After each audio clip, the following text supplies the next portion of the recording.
So I wanted to share this with you as well, with measuring types of angles using a small square or a piece of paper to measure the angle or to figure out and classify whether it's a right angle, an acute angle, or an obtuse angle. You might see some weird angles like this where they're not perfectly in a way that you're not used to seeing them. They may be flipped upside down or on their side or all kinds of things, but you can still use this same test to figure it out. You just have to be careful how you do it.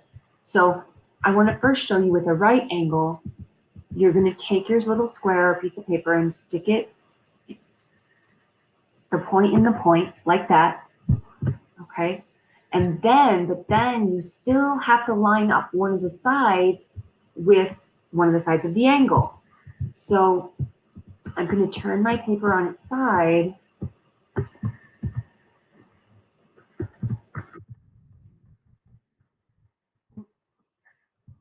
A little more difficult to do, but you can still do it.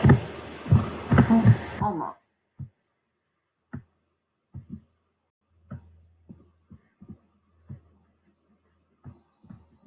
There. So you can see that I lined it up on this side and it's perfectly lined up on the other side as well. And when that happens, you know you're looking at a right angle. With the acute angle, same thing. I'm going to take my little square. I'm going to try to put my point in point like that. But I'm not done because now I have to line it up with one of the sides. So I'm going to grab it and I'm going to flip it.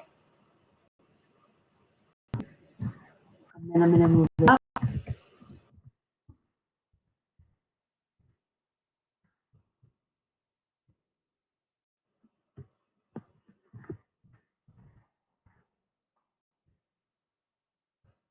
There we go, almost got it.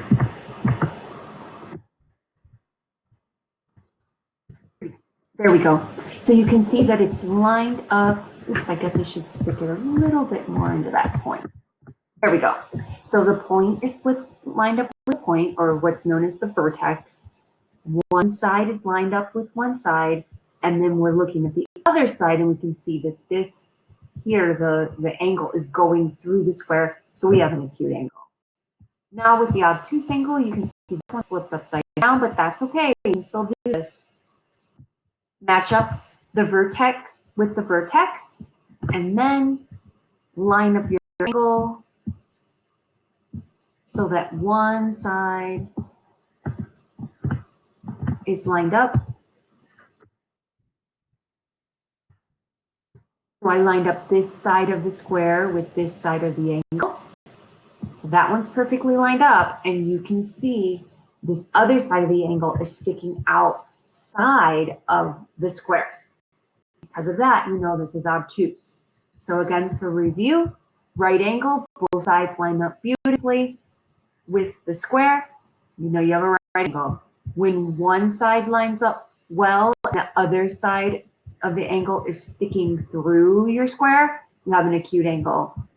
And when one side is lined up perfectly and the other side of the angle is sticking outside of the square, you know you have an obtuse angle.